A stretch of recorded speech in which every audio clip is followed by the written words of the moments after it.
para apenas simplificar essa exposição de um assunto tão complexo, tão profundo, tão abrangente e tão igualmente importante para todas e todos nós. A espiritualidade maior nos sugeriu resumíssemos em princípios que compõem a nossa linha de pensamento espiritual cristão. Princípios que favorecem a vivência da felicidade, da paz, da realização profunda, da espiritualidade. Isso tudo é só uma provocação, uma sinopse de uma sinopse de uma sinopse.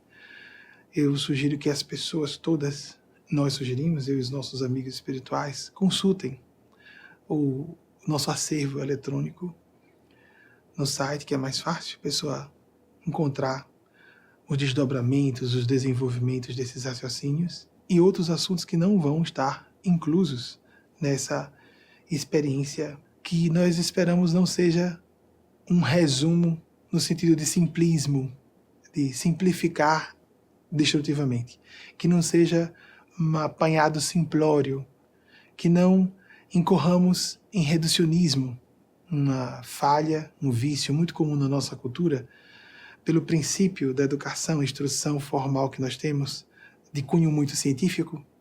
Então nós ficamos cientificistas, queremos aplicar esse princípio de simplificação que as ciências precisam viver em assuntos em que não cabem resumos, não cabem simplificações, mas para esse fim nós precisamos fazer isso. Um dos lemas mais importantes da nossa instituição, da nossa linha de pensamento espiritual cristão, espiritualidade com ou sem religião. Nós vivemos uma onda cultural e social, uma onda civilizacional de negação da espiritualidade da fé. Essas ondas, existem esses ciclos de ateísmo e espiritualidade, são históricas. Nós vivemos um período de anticlericalismo, essa é a minha impressão, de negação às religiões formalmente organizadas. Por isso, nós colocamos que seja espiritualidade com ou sem religião e espiritualidade também com ou sem práticas repetitivas e ou aprendidas. Mas a espiritualidade é impossível que nós existamos sem ela. E quem nega a espiritualidade está vivendo sem o saber. Espiritualidade lato sensu. Espiritualidade que envolve o sentido de propósito, que envolve o nosso impulso, a nossa vocação, a nossa programação genética, não só genética, fisiológica, neurofisiológica, biológica quase, está no nosso cérebro, para a devoção, a experiência da adoração. Isso que é muito considerado como comportamento de pessoas primitivas, pessoas ignorantes, pessoas sem informação científica, pessoas desatualizadas, isso tudo é preconceito. Recentemente, de poucas décadas para cá, as neurociências avançaram muito, desde a década de 1990 para essa data, inclusive com uma linha de neurociências especificamente voltada para esse assunto, a neurobiologia. Nós sabemos que há regiões do cérebro que são programadas sobremaneira o lóbulo temporal direito e o lóbulo parietal esquerdo para funções oracionais, meditativas, mediúnicas. O que acontece com as pessoas que negam a existência de Deus, que negam as experiências espirituais, que negam sua natureza humana, porque isso compõe a natureza humana, a devoção, a espiritualidade, que isso é uma espécie de supraestrutura. A transcendentalidade é o aspecto mais nobre, mais complexo, a capacidade de maior abstração da mente humana, sair da concretude das percepções físicas, do sensório vulgar material. Uma pessoa que nega isso, ela vai criar o que se chama teologicamente de idolatria. Ela vai canalizar negativamente, destrutivamente, para transformar seu ego em Deus, inicial minúscula. Posição social, fortuna, os filhos, e vai viver tudo isso destrutivamente. Porque nós podemos nos respeitar, ter um sentido de dignidade e valor pessoal, o respeito a si, e não egocentrismo, egolatria. Podemos administrar a vida financeira, sermos muito responsáveis como pais e mães, mas quando nós colocamos alguém no lugar de Deus ou alguma situação, as academias, a ciência no lugar de Deus, nós começamos a corromper nossa relação com essa pessoa, ou evento, ou situação, ou realidade externa. E, inclusive, essas experiências com pessoas, eventos, realidades externas fazem-se destrutivas para nós. São colocadas, são posicionadas no local errado em nossas vidas. A ciência, por exemplo, não é fonte de verdade. A ciência se refuta a cada geração. E se refuta sem qualquer pudor de fazer isso, porque deve, pesquisa. Uma teoria é checada, é provada como verdadeira, em seguida surge uma outra. Se alguém provar em contrário, imediatamente toda a comunidade científica, ao fazer a mesma experimentação, como todo mundo conhece, em situação de controle, imediatamente temos um novo fato científico, nunca uma verdade. Não existe ser humano sem espiritualidade. Marx, quando falou da religião como ópio do povo, falava desse religiosismo primário. Nós vivemos uma época em que há muito religiosismo ainda, fundamentalista, extremista, fanático. Mas há fanatismos meio científicos, há fanatismo meio político, há fanatismo nos desportos.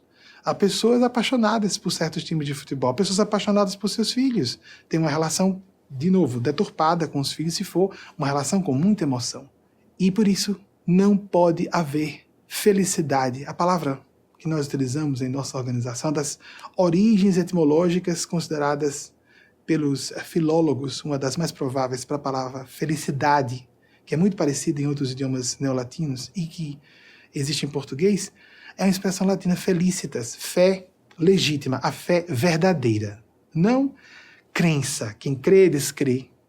Não a certeza. Nós não devemos buscar certezas. Quem está certo depois, quem está certo está um pouco surtado, certeza. O princípio da incerteza, proposto por Werner Heisenberg, já disse desde o nível da física de subpartículas que nós não podemos ter certeza nem sobre dados que seriam quantificáveis e que podem ser registrados por nossos instrumentais de percepção, de pesquisa. Os instrumentais, quero dizer, que ajudam a percepção humana, né? Os microscópios, etc., de superpotência, falando em particular dos microscópios que analisam os eventos da física quântica, etc.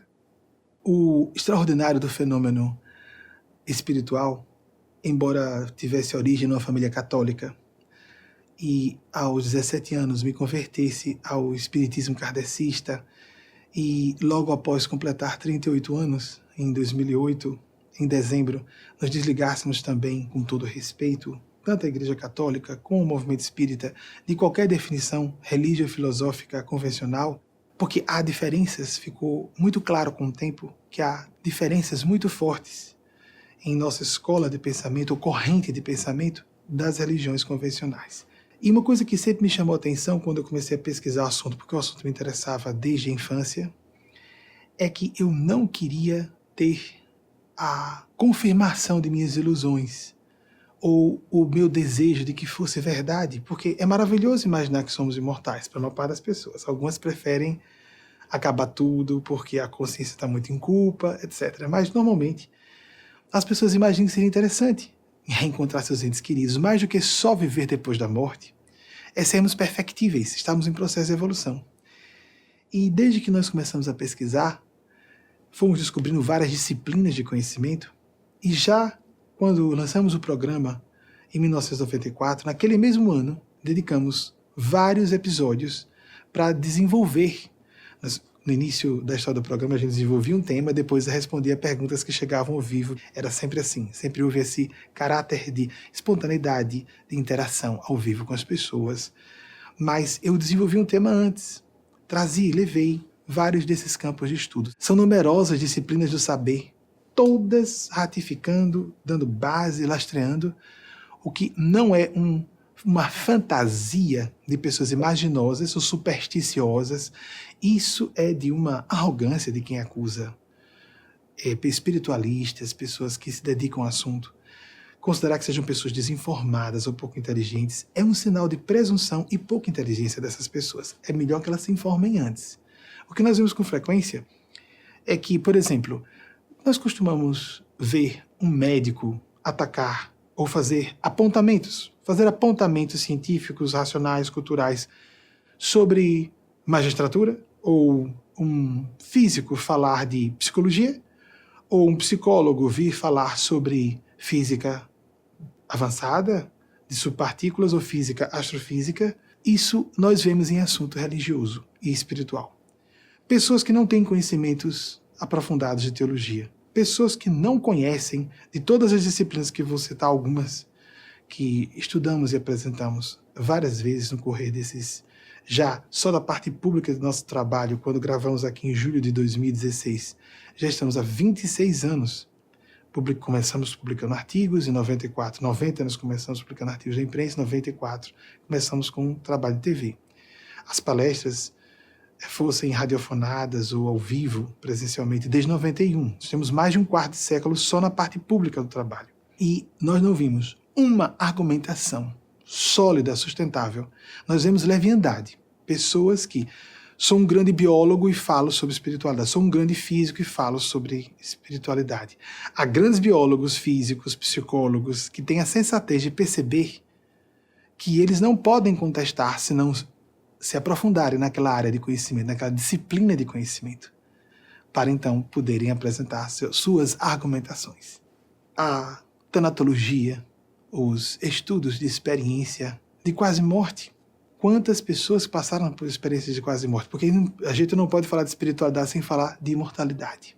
Tanatologia, as experiências de regressão, vivências passadas, a vivência dessa vida ou de outras, com comprovações extraordinárias sobre a memória das pessoas de outras encarnações, e que são precisas pesquisas bastante minuciosas para que se chequem aqueles dados.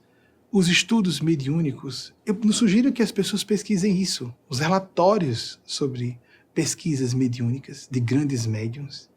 Um médium escrever com a caligrafia do espírito comunicante, não há como dizer que foi telepatia de um encarnado para outro, informações captadas por percepção extrasensorial. Está no inconsciente, é impossível. As experiências de transcomunicação instrumental, algumas são bastante conclusivas sobre o assunto. As experiências de místicos paranormais de todas as épocas e culturas. Há tanto campo de estudo, são disciplinas do saber. E as pessoas param. Os etnólogos, por exemplo, quando vão trabalhar a parte específica relacionada a xamanismo, os mitólogos também, os psicólogos de profundidade, os que são da psicologia transpessoal, eles reconhecem o fenômeno mediúnico como um fenômeno universal, real. O Código Internacional de Doenças Mentais considera a possessão como uma possibilidade de diagnóstico psiquiátrico, só para dar uma ideia. Então, um bom psiquiatra bem informado sabe que existe possessão, vamos chamar de possessão. Só para citar alguns, para a pessoa pesquisar em casa. Espiritualidade. Nós não seremos felizes, não seremos plenos, se não vivermos a espiritualidade profundamente. A ciência é um campo de informações importante, mas os assuntos mais importantes de nossas almas não são abarcados pela ciência. Até pessoas que têm convicção materialista ateia sabem que precisam de artes. Não vamos colocar numa retorta de laboratório uma obra de Dostoiévski ou Shakespeare, ou que nós temos a crescer e agregar de valor às nossas almas, lendo Fernando Pessoa, Machado de Assis. É muita limitação, muita estreiteza mental. A pessoa querer reduzir a subjetividade e complexidade do universo humano, da mente humana, das relações humanas, ao que pode ser comprovado estatisticamente, matematicamente, ou em retortas e experimentos laboratoriais. Mas há pessoas que julgam que isso seja o ápice da condição humana. A ciência é muito importante, nós não vamos discutir nunca.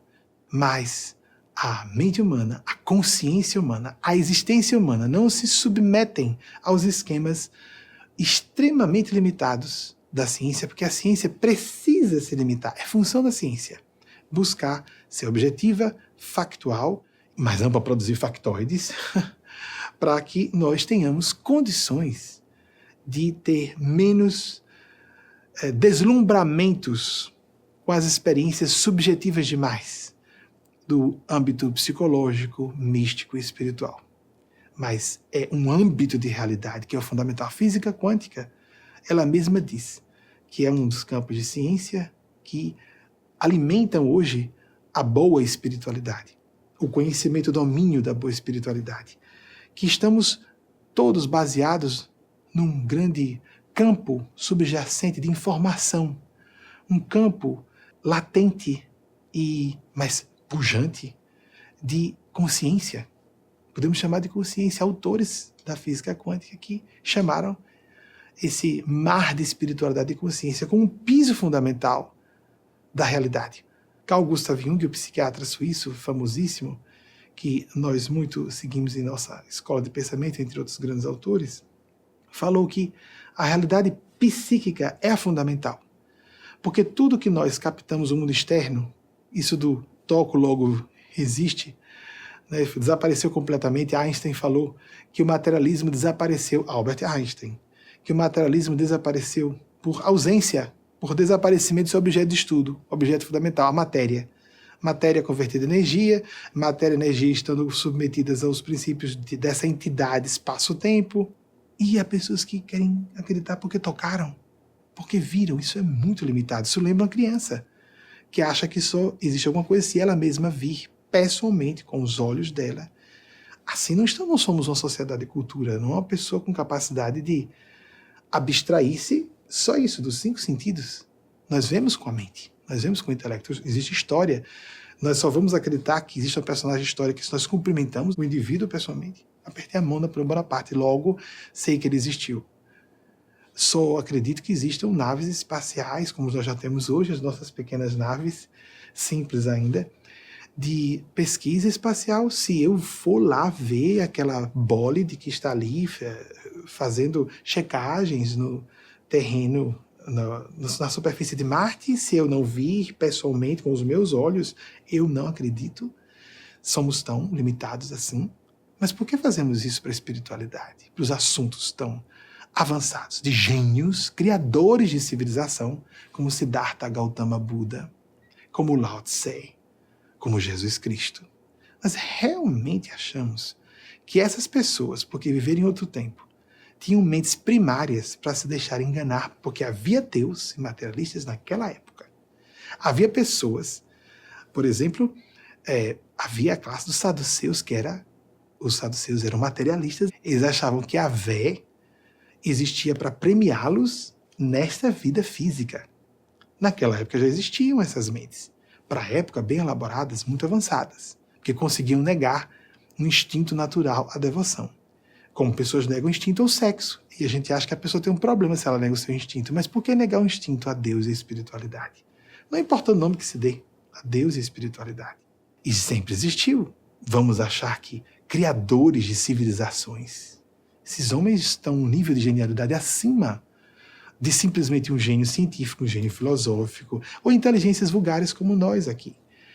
Não, esses homens, esses seres eram transcendentes. Nós estamos estudando no correr dos anos para captar fragmentos do que esses grandes seres foram quando estiveram encapsulados em organismos de matéria densa, como nós estamos, enquanto estamos encarnados ou vivos no plano biológico, no domínio material, da matéria densa, a matéria mais densa, visível aos sentidos físicos humanos.